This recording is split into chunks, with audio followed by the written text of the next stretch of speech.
Hello everyone. हम history में कर रहे थे भाई गुप्त काल। गुप्त काल के हम लास्ट 2 वीडियोस में ऑलमोस्ट हम ख़त्म कर चुके हैं। सिर्फ आज हम इनका लिटरेचर देखेंगे, क्या क्या मंदिर थे इनके वो चीज़ देखेंगे, कहाँ कहाँ क्या था जो एक्स्ट्रा रह गया था सिर्फ हम आज वो करेंगे। बाकी 2 वीडियो में आपका ऑलमोस्ट 80% कवर हो चुका है। बट क्वेश्चंस आजकल यहाँ से भी बन रहे हैं तो ये थोड़ा एक्स्ट्रा है, इसको भी ध्यान से करो। तो चलो हम स्टार्ट करते हैं। ठीक है भाई, लास्ट का कुछ भी मैं आपको नहीं बताऊंगी हमने क्या कर लिया, आप वहाँ जाओ और आगे करो। जैसे हमने, चलो थोड़ा बहुत बता देती हूँ। जैसे मेडिसन्स में इन्होंने पारे और लोहे का यूज़ करना स्टार्ट कर दिया था। ये लिटरेचर में फर्स्ट प्रायोरिटी किसको देते थे? पोएम्स और रोमांटिक कॉमेडीज़ को देते थे। मानव व्यवहार पर विचार किया गया है। जैसे इनके साहित्यिक जो साहित्य था वो इनका लोकप्रिय था, जो इनके कवि थे कालिदास। ठीक है, इनके एजुकेशन के बारे में बात की थी भाई। कुमार गुप्त ने जैसे नालंदा विश्वविद्यालय बनवाया था, एक हॉस्टलर यूनिवर्सिटी थी ये इनकी पहली, और भारत की भी पहली थी। ठीक है, ऑलमोस्ट हम कर चुके। जैसे आर्यभट्ट का सिद्धांत देख लिया था कि भी पृथ्वी का आकार गोल है, चपटी नहीं है, ये सब चीज़ हम कर चुके। अब हम नेक्स्ट करते हैं। देखो, जैसे आर्यभट्ट का हमने किया था ना कि भाई इन्होंने कौन सा सिद्धांत दिया था? सूर्य सिद्धांत नामक ग्रंथ लिखा था, जिसके अंदर इन्होंने ये बताया था कि चंद्र ग्रहण सूर्य ग्रहण कैसे होता है, पृथ्वी का आकार कैसा होता है। पृथ्वी 365 दिन में एक चक्कर लगाती है सूर्य का। ठीक है, ये किस में था भाई? आर्यभट्ट के आर्यभट्टियम और सूर्य सिद्धांत नामक 2 ग्रंथ लिखे थे। किन्होंने? आर्यभट्ट ने। चलो हमने ये सारी चीज़ करेंगे, आगे चलते जाएंगे और करते जाएंगे।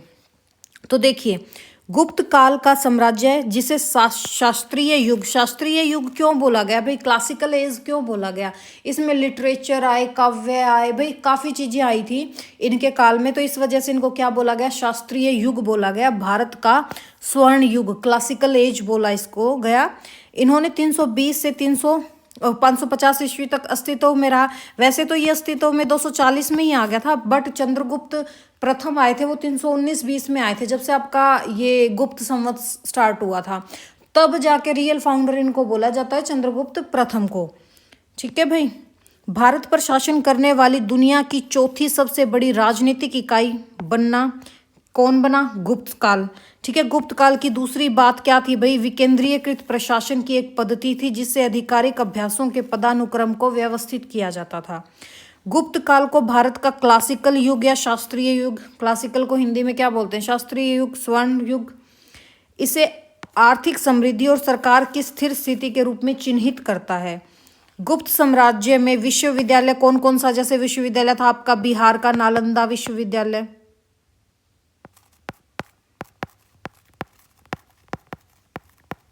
किन्होंने बनवाया था भाई?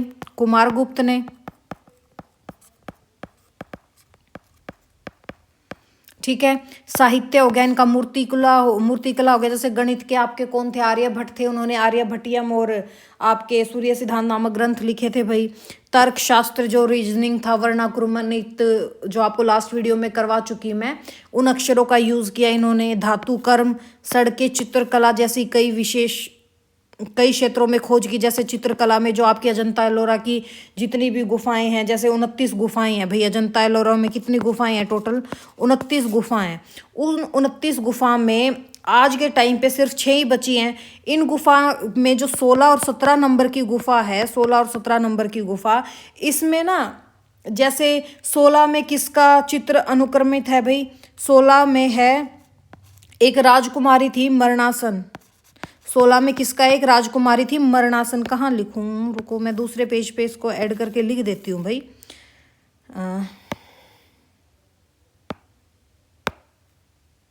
ठीक है, जैसे आपकी अजंता में निर्मित टोटल कितनी गुफाएं हैं भाई? अजंता में ना टोटल 29 गुफाएं थी। ठीक है, और वर्तमान में कितनी रह गई हैं? सिर्फ 6 गुफा रह गई हैं। ठीक है, इन 29 गुफा में एक है 16 नंबर गुफा, ठीक है, 16 संख्या की गुफा, और एक है संख्या 17 वाली गुफा। ठीक है, एक है 17 वाली गुफा। जो ये 16 वाली गुफा है, इसमें किसका चित्र अंकित है भाई? मरणासन राजकुमारी का चित्र अंकित है। किसका भाई? मरणासन राजकुमारी का। ठीक है, और जो संख्या 17 है गुफा, इसको चित्रशाला कहा गया। इसको क्या बोला गया भाई? चित्रशाला बोला गया। क्या बोला गया इसको? चित्रशाला बोला गया। इसमें ना बुद्ध के महात्मा बौद्ध थे, जो बुद्ध थे आपके, इसको अच्छे से लिख देती हूँ।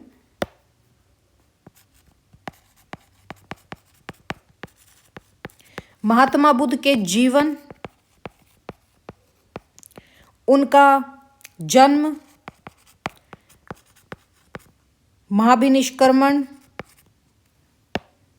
महाभिनिष्क्रमण और जैसे उनका महापरिनिर्वाण।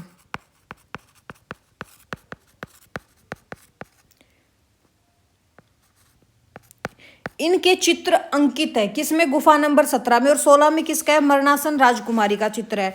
और 17 में किसका चित्र है भाई? घटनाओं के चित्र हैं, ठीक है, इनकी घटनाओं के चित्र हैं, ठीक है। और 17 में बौद्ध के जीवन के, जन्म के और इन सब की गुफाओं के चित्र है। और जो ये अजंता की गुफाएं हैं जहाँ पे ये बौद्ध धर्म का आपको ये मिलता है, ये कौन सी शाखा को शो करते हैं भाई? ये महायान शाखा को शो करते हैं, ठीक है। महायान शाखा जो कब बटी थी? महायान और हीनयान में भाई कनिष्क के टाइम बटी थी, चौथी बौद्ध संगति में, ठीक है। कल्हण की राजतरंगिणी में इसके बारे में जिक्र किया गया भाई, जैसे कश्मीर का जिक्र किया गया था उसमें ये बताया था कि चौथी बौद्ध संगति के टाइम जो हम बौद्ध धर्म था वो वैसे तो 3 में बटा था, लेकिन मेन थे महायान और हीनयान। महायान का पालन करते थे बहुत सारे लोग, जिसमें बौद्ध के विचार ज़्यादा मायने नहीं रखते थे। हीनयान में बौद्ध के विचार ज़्यादा मायने रखते थे।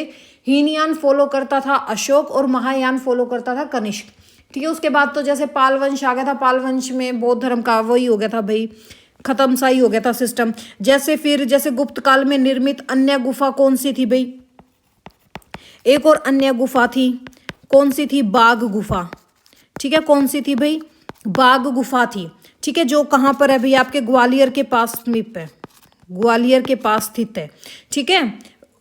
ग्वालियर में एक जगह है बाघ, वहां पर ये गुफा है जो विंध्या पर्वत को काट कर बनाई गई है। कैसे काट कर बनाई गई है ये भाई?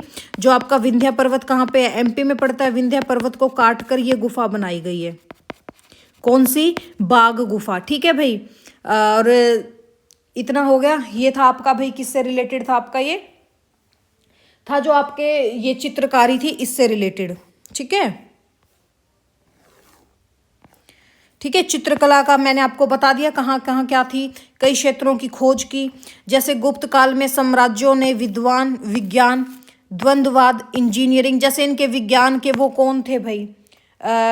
विज्ञान के कौन थे? धन्वंतरी थे। वो क्यों कौन थे भाई? आयुर्वेदिक के थे इनके, कौन थे भाई? धन्वंतरी थे जो, वो क्यों कौन थे? विज्ञान के इनके आयुर्वेदिक की थे, ठीक है। जो धन्वंतरी इनके काल में थे, चंद्रगुप्त के काल में थे ना धन्वंतरी, कौन थे? धन्वंतरी,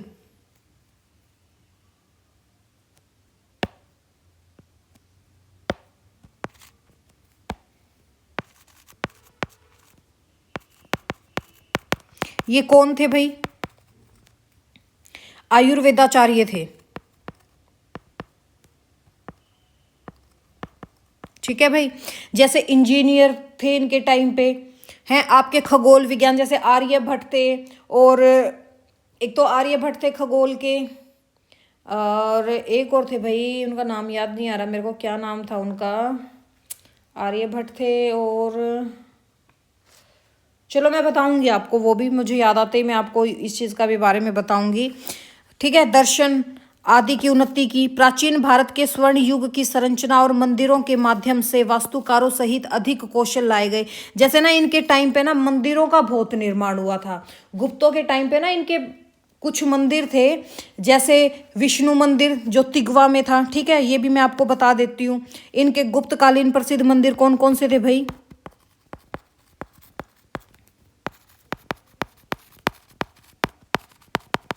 गुप्तकालीन प्रसिद्ध मंदिर कौन कौन से थे? एक तो था विष्णु मंदिर, ये कहाँ पर है आपके? तिगवा, जो जबलपुर एरिया है ना एमपी में, ठीक है, ये वहां पर है विष्णु मंदिर, ठीक है। एक था शिव मंदिर, 2 थे भाई। शिव मंदिर कितने थे? 2 शिव मंदिर थे। एक तो था भूमरा, ठीक है, दूसरा था भाई आपका खोह, दूसरा कौन सा था, खोह। ये दोनों कहाँ पे हैं, ये दोनों भी एमपी में, नगोदा एरिया में। ठीक है, एक था जैसे पार्वती मंदिर, ये पार्वती मंदिर कहाँ था भाई, ये भी एमपी में था, जैसे नथना कुठार है वहां पे। फिर इनका एक मंदिर था जो ये दशावतार मंदिर था, ये तो इनका काफी फेमस मंदिर है भाई। ठीक है, ये दशावतार मंदिर कहाँ था भाई, ये आपका झांसी यूपी में है। ठीक है, झांसी यूपी देवगढ़ एरिया में।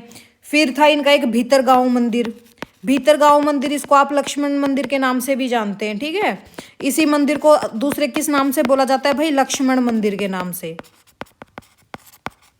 ठीक है, ये भीतरगांव, ये भी कहाँ पे था, कानपुर एरिया में, यूपी में।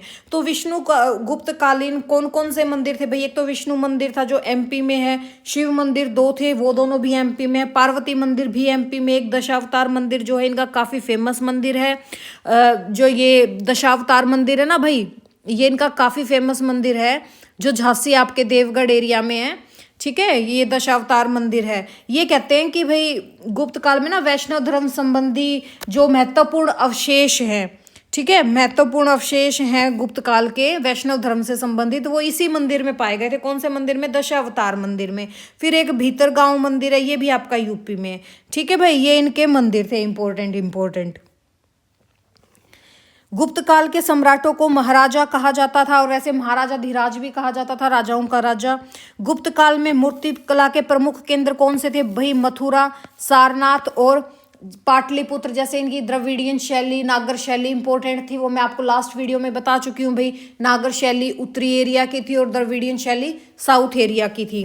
गुप्तकालीन मूर्ति कलाएं विशेषताएं हैं कि इन मूर्तियों में भद्रता तथा शालीनता, सरलता, आध्यात्मिकता के भावों की अभिव्यक्ति, अनुपातशीलता आदि गुणों के कारण ये मूर्तियां बड़ी स्वाभाविक हैं।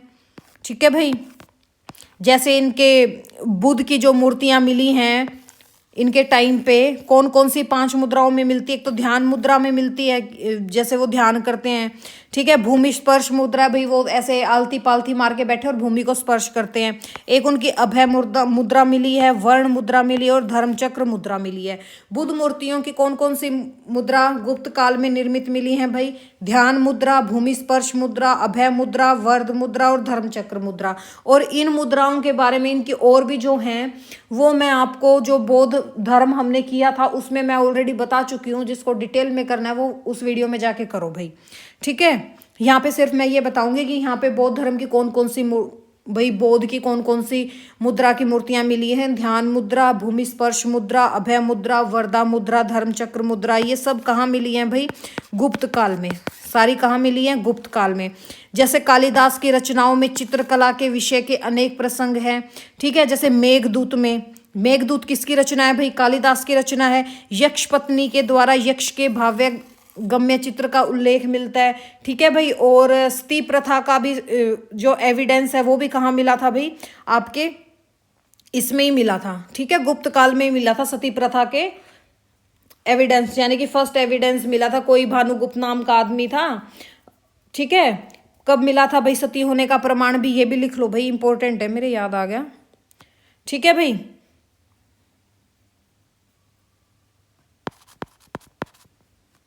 शायद ये नोट्स में नहीं है इसलिए मैं आपको लिखवा देती हूँ। सती प्रथा का प्रथम प्रमाण भी कब मिला था, गुप्त काल में मिला था। कहाँ से मिला भाई, 510 ईस्वी में मिला। जो भानुगुप्त है ना, भानुगुप्त के एरण अभिलेख से। कहाँ से मिलता है भाई, भानुगुप्त के एरण अभिलेख से। कहाँ से मिलता है भाई, भानुगुप्त के एरण अभिलेख से। ये बोला जाता है कि कोई एक आदमी था भोजराज।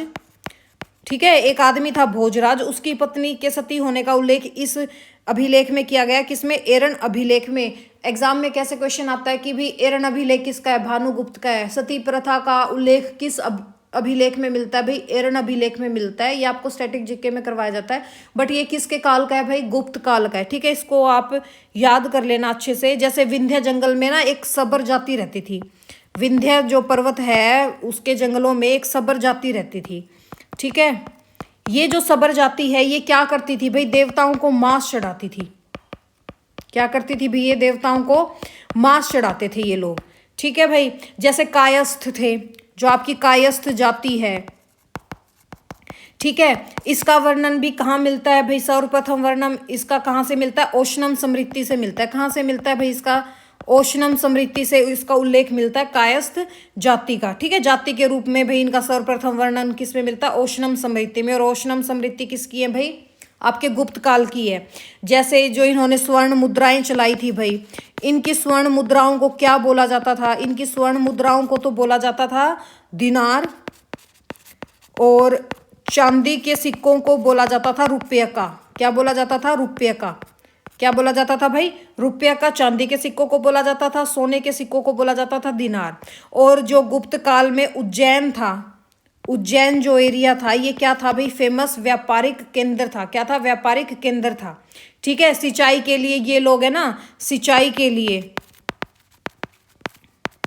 रहट या घंटी यंत्र का प्रयोग करते थे। किसका? यंत्र या रहट या घंटी यंत्र का प्रयोग करते थे। किसका करते थे भाई? यहट और आपके घंटी यंत्र का। ठीक है भाई, जरूरी था मुझे ये करवाना क्योंकि ये भी इंपॉर्टेंट है, कई बार एग्जाम में देखने को मिलता है। जैसे इनके काल में वेश्यावृत्ति थी। ठीक है, वेश्यावृत्ति भी होती थी गुप्तों के काल में। जो वेश्यावृत्ति में जो यंग लेडीज होती थी, इनको बोला जाता था भाई गणिका। क्या बोला जाता था? गणिका। और जो ओल्ड वेश्यावृत्ति होती थी, उनको क्या बोला जाता था? ओल्डों को बोला जाता था कटनी। क्या बोला जाता था भाई? ओल्ड वेश्यावृत्ति, जो वेश्यावृत्ति करती थी लेडीज, उनको क्या बोला जाता था? कटनी। और जो यंग थी उनको गणिका बोला जाता था। और उनको क्या बोला जाता था? जो बूढ़ी औरतें थी, कटनी। ठीक है, जैसे कुमार गुप्त के दामोदर पत्र और ताम्रपत्र से भूमि की बिक्री संबंधी जानकारी मिलती है। कहाँ से मिलती है भाई? कुमार गुप्त के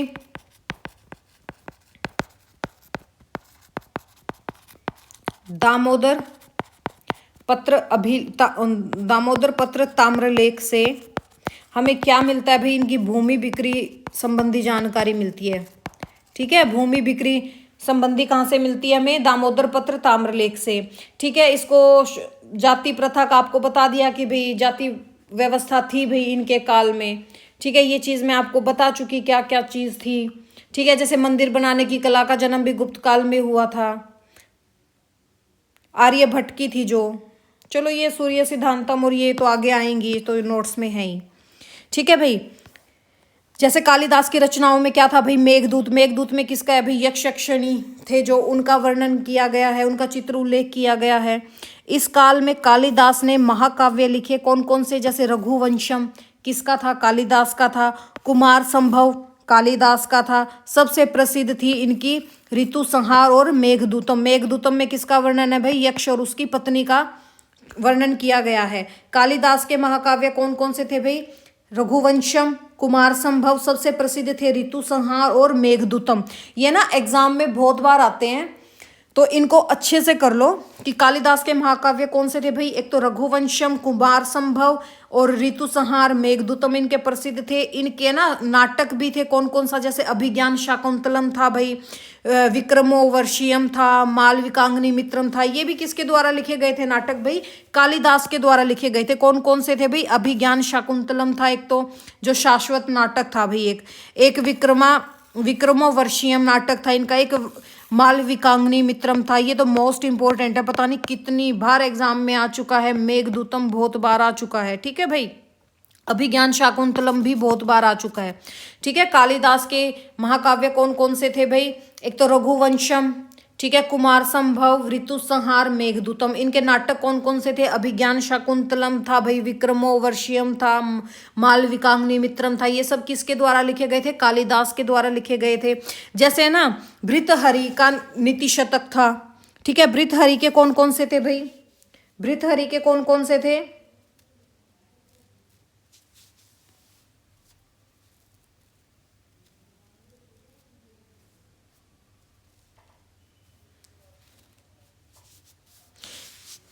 चलो भी करते हैं दोबारा।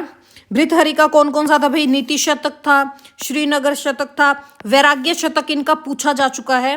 माघ का कौन कौन सा था भाई? शिशुपाल बघाम था। भरवी का किराता जुर्नियम, ये पूछा जा चुका है भाई। माघ का ये दोबारा हो गया क्या? शिशुपाल भागम तो ये है ना, यही। भृतहरि का जैसे श्रीनगरसा था, भट्टी का रावणवध था, भट्टी काव्यम था, कालजयी साहित्य किनकी क्या थी भाई, फेमस कृतियां थी। जैसे भृतहरि का तो जो नीति शतक है ये पूछा जा चुका है भाई, और इनका एक और पूछा जा चुका है, कौन सा, वैराग्य शतक पूछा जा चुका है, ठीक है। भरवी का कीरिता जुरियम पूछा जा चुका है, और इनका भट्टी का आपका कालजयी पूछा जा चुका है, ठीक है, और भट्टी काव्यम भी पूछा जा चुका है। उदयगिरी, मेहरौली, भीतरी स्तंभ, अन्य शिलालेखों में पाई गई पंक्तियां उस समय की संस्कृत कविता के बारे में अच्छी बातें बताती हैं। कौन कौन से हैं भाई संस्कृत के अभिलेख, देख तो स्तंभ लेख लगा लो, इनके अभिलेख लगा लो, उदयगिरी मेहरौली, भीतरी स्तंभ अभिलेख, और ये सब किसमें है भाई, संस्कृत लैंग्वेज में है। भास एक प्रतिभाशाली नाटककार थे। कौन थे भाई, भास। इन्होंने मध्यम वियोगों, बालचरित पूछी जा चुकी है इनकी। प्रतिभा, और ये जो स्वपना सवदत्तम है ना, ये भी पूछी जा चुकी है। और एक इनका पंचतंत्र पूछा जा चुका है। और क्या पूछा जा चुका है भाई, इनका पंचतंत्र। किनका था भाई, ये भास का था। भास का कौन सा था भाई, पंचतंत्र।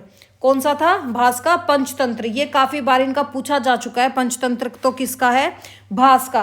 पंचतंत्र किनका है भाई, भास का। इसको मैं बार बार में क्यों कह रही हूं, ताकि आपको याद हो जाए। पंचतंत्र किनका है भाई, ठीक है। वैसे है ना, पंचतंत्र जो संस्कृत भाषा में लिखा गया था वो तो विष्णु शर्मा द्वारा लिखा गया था भाई, जो एक सबसे बड़ा प्रचलित आपका संस्कृत का ग्रंथ माना जाता है। बाइबल के बाद इसका दूसरा स्थान है, जिसको 5 भागों में बांटा गया था। लेकिन ये भास का पंचतंत्र है, ठीक है। ये पंचतंत्र भास का है। एक पंचतंत्र किसका है, जो संस्कृत भाषा में है, विष्णु शर्मा का है, ठीक है। इस चीज को आप याद रखना। यहीं लिख दूं क्या, या बाद में लिखूं, ठीक है। चलो वो हम बाद में करेंगे, ठीक है। भास का कौन सा है, जैसे पंचतंत्र। विशाख दत्त की मुद्रा राक्षस, ये बहुत इंपॉर्टेंट है, ठीक है। विशाख दत्त की कौन सी थी बुक भाई, कौन सा नाटक था इनका, मुद्रा राक्षस था। जैसे देवी चंद्र गुप्तम था, अभिसारिका वचिंतम था, ये किसके थे भाई, विशाख दत्त के थे। शूद्रक का कौन सा था, कालजयी कृति था। और ये मृच्छकट्टिकम, ये इंपॉर्टेंट है, पूछा जा चुका है भाई, इनसे प्रसिद्ध बना दिया था। गुप्तकालीन साहित्य में गद्य लेखन का विशेष महत्व रहा है। कहानी कहने के क्षेत्र में विष्णु शर्मा की कौन सी बुक भाई, पंचतंत्र एक शाश्वत कृति है। पंचतंत्र को है ना 5 भागों में बांटा गया था। ये करवा देती हूं आपको मैं। जो ये पंचतंत्र है विष्णु शर्मा की, किसकी थी भाई, ये विष्णु शर्मा की थी। विष्णु शर्मा द्वारा लिखी गई थी। भास के द्वारा पंचतंत्र एक काव्य था, ठीक है। जो ये है, ये संस्कृत का संसार का सबसे प्रचलित ग्रंथ माना जाता है। बाइबल के बाद इसका दूसरा स्थान है। पंचतंत्र को है ना 5 भागों में विभाजित किया गया था। कौन से 5 भाग थे भाई इनका, एक तो मित्र भेद, ठीक है, एक था मित्र लाभ, एक था संधि विग्रह, एक था लब्ध प्रणाश, एक था इनका अपरीक्षा करितव, ठीक है। ये इसके पंचतंत्र को 5 भागों में बांटा गया था, ठीक है भाई। कौन कौन से में, मित्र भेद, मित्र लाभ, संधि विग्रह, लब्ध प्रकाश और अपरीक्षा कारितव में।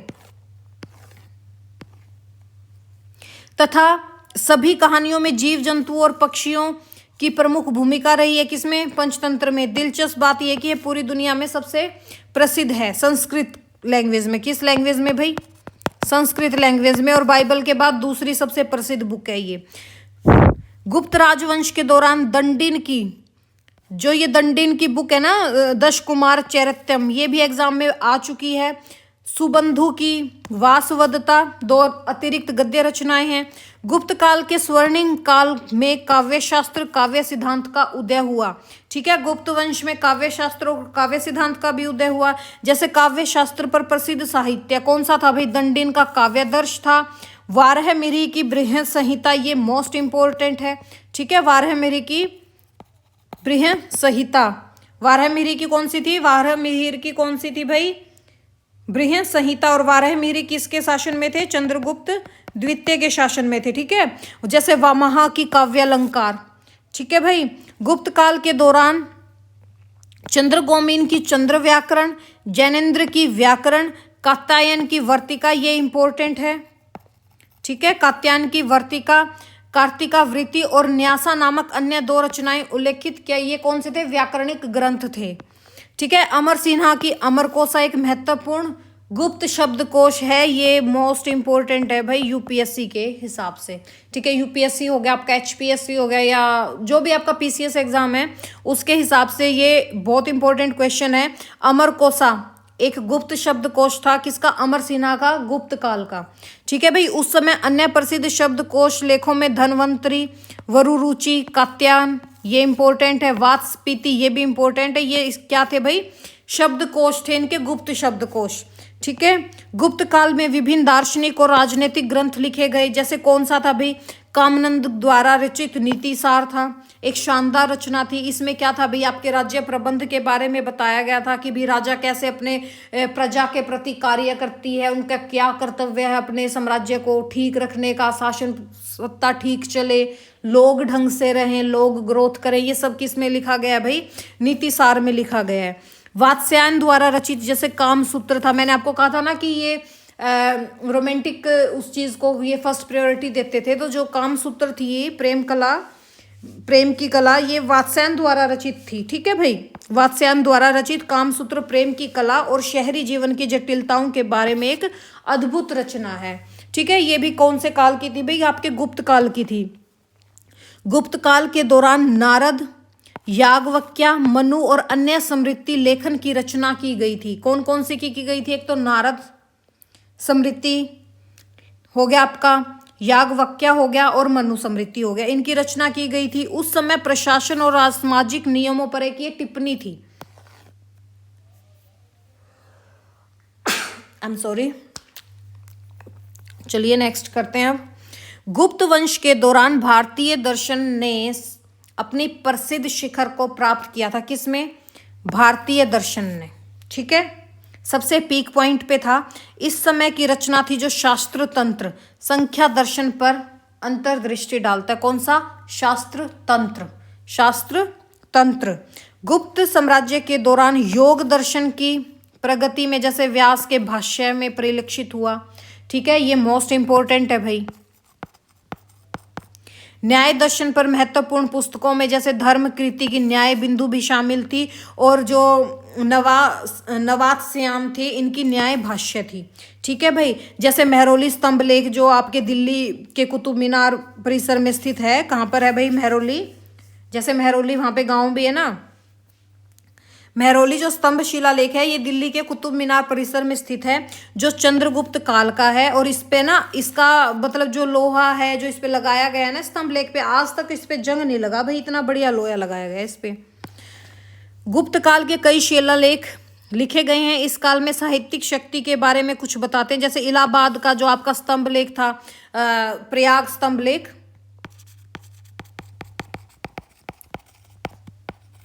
जिसको बनवाया किसने था भाई? अशोक ने। लेकिन अकबर ने क्या किया था भाई? इसको यहाँ से उठा के कहाँ ले गया था भाई? ये कौशाम्बी।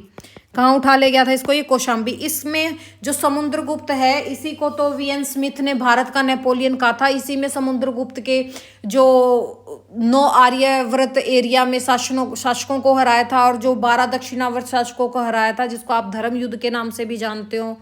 ठीक है, धर्म के लिए युद्ध के नाम से जानते हो। ये सब किस में मिलता है भाई? प्रयाग प्रशस्ति अभिलेख में मिलता है, जो आपके इलाहाबाद स्तंभ शिलालेख है। इसमें ना समुद्रगुप्त के बारे में बताया गया है। यही समुद्रगुप्त को पराक्रमांक की उपाधि मिली थी। ठीक है भाई, जो भी समुद्रगुप्त की क्रमांक की उपाधि है ये मैं आपको पीछे करवा चुकी हूँ, तो ध्यान से पढ़ लेना इस चीज को। इनके बारे में लिखा गया था। और ये कौन था भाई? इनके समुद्रगुप्त के उसमें हरिशेन थे, उन्होंने ये इसके बारे में लिखा था। ठीक है, इनके दरबारी कवि होते थे हरिशेन, उन्होंने ये लिखा था इस पे। भिटारी स्तंभ अभिलेख है, उदयगिरी शिलालेख है। ऐतिहासिक काल के कई अन्य शिलालेख लोगों को साहित्यिक सृजन की भव्यता की ओर संकेत देते हैं। ठीक है भाई। जैसे गुप्त साम्राज्य के दौरान सामाजिक कानून पर कई रचनाएं लिखी गई। इनमें सबसे प्रमुख कौन सी थी? याज्ञवल्क्य स्मृति, मनु स्मृति, नारद स्मृति। ये क्या थे भाई? आपके सोशल उस पे कानूनों पे ये रचनाएं लिखी गई थी। कौन सी? याज्ञवल्क्य स्मृति, मनु स्मृति और नारद स्मृति। ठीक है। हिंदू आज भी सामाजिक मुद्दों पर निपटाने के लिए इन्हीं रचनाओं का इस्तेमाल करते हैं। किसका? याज्ञवल्क्य स्मृति का, मनु स्मृति का और नारद स्मृति का। जो वारह मिहिर थे, इन्होंने वृहत संहिता लिखी थी।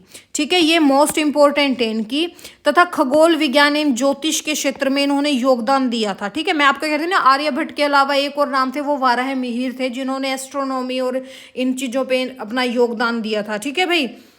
प्रभावशाली गणितज्ञ और खगोल शास्त्री आर्यभट्ट ने सूर्य सिद्धांत लिखा, जिसमें सूर्य सिद्धांत में क्या क्या दिया गया भाई? एक तो ज्यामिति, त्रिकोणमिति और ब्रह्मांड विज्ञान के कई पहलू शामिल है। जैसे इन्होंने सूर्य ग्रहण और चंद्र ग्रहण के बारे में बताया था। आर्यभट्ट की कौन कौन सी थी भाई? एक तो आर्यभट्टनम थी। कौन कौन सी थी?